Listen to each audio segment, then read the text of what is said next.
Hi everyone, we're going to be working on editing images on Photoshop. Right here I've downloaded an image of a seascape for you to see. What I'm going to do is I'm going to click on the Photoshop icon to open up the program. With that open, I'm going to select New File. You can make any file size you want. I recommend around a 7 by 5 or 8 by 11 for most photographs.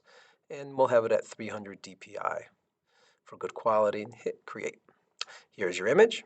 Okay, what we'll do is slide it over, find our image we want to upload, and click and drag it right into the file. You can then select on the toolbar, the top tool, it's called the Move tool. If your image needs to fit in better, you can scroll it in or out to fit the size. Just make sure this checkbox is enabled so you can do this. You hit Return to set the image. Next, under Windows, I like to use a navigator I have my layer palette up.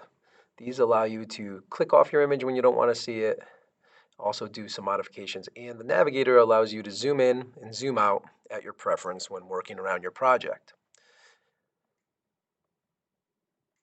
So try those out. Next tool is the crop tool, fourth one down or fifth one down. This allows you to create a crop of your image and hit return. I'm going to go edit, undo, do a few different crops, more of a panoramic return. So you can see different crops of your original image. You might want to trim it down. I'm just kind of scrolling this to fit where I want it.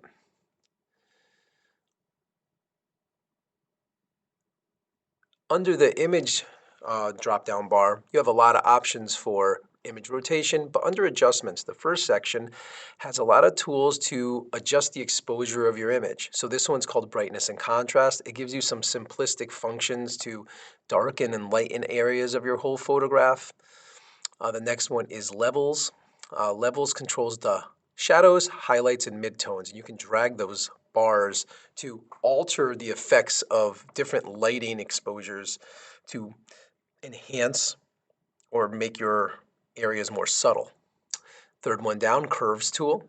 This is your exposure line in this box, and if you pull it and bend it, you can do very subtle tweaks to the lightness and darkness of your image, or you can go very extreme and invert it even. Last one's exposure. Again, this really works well with images that are underexposed or overexposed.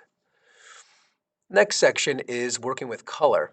So this is a vibrant saturation. If we take all the color out with saturation, we get a black and white, and we can slowly creep it in to add more color intensities. And vibrance makes the color more vibrant with a higher level, so the reds will look redder. The next one is hue saturation. We can completely eliminate color, or we can add more green into it, more blue into it, colors in the color wheel.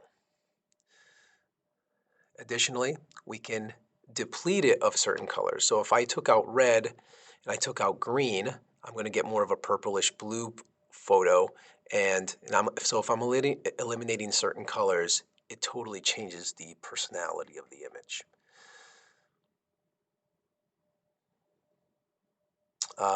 These are filters, almost like wearing different colored sunglasses. I can create different color filters and bring different percentages of that in to completely change the overall look of the photograph.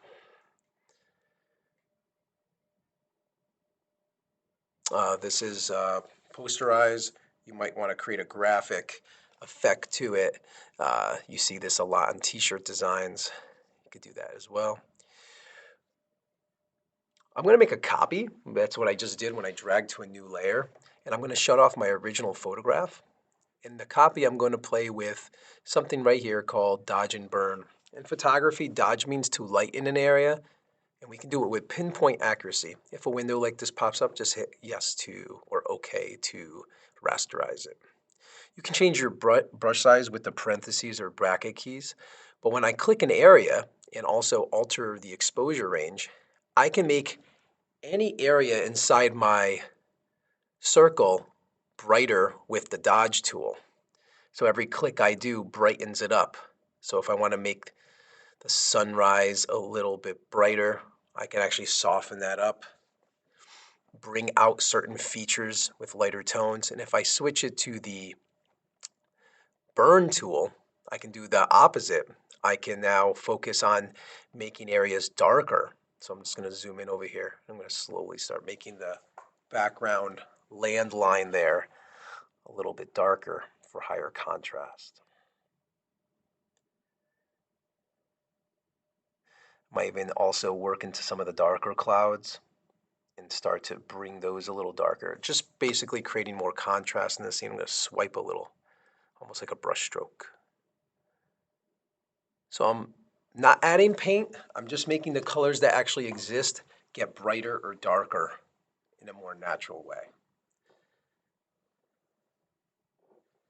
But it feels like I'm painting on it.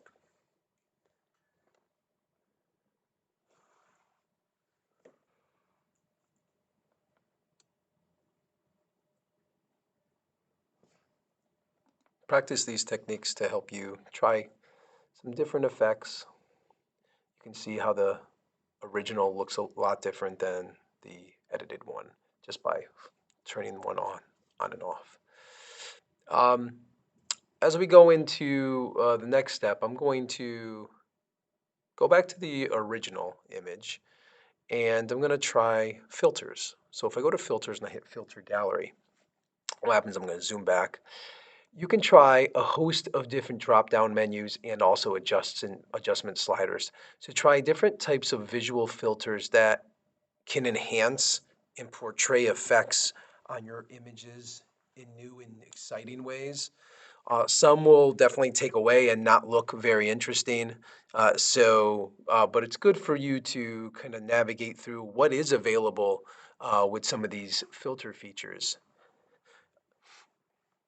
So it's a good playground to notice what does occur when special effects are put into your artwork. Sometimes it takes away, sometimes it enhances.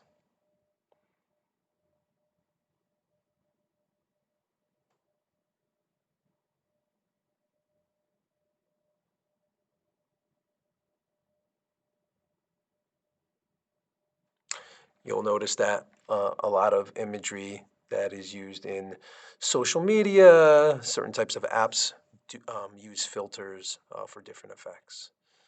Those are some basic ways to get imagery edited in Photoshop.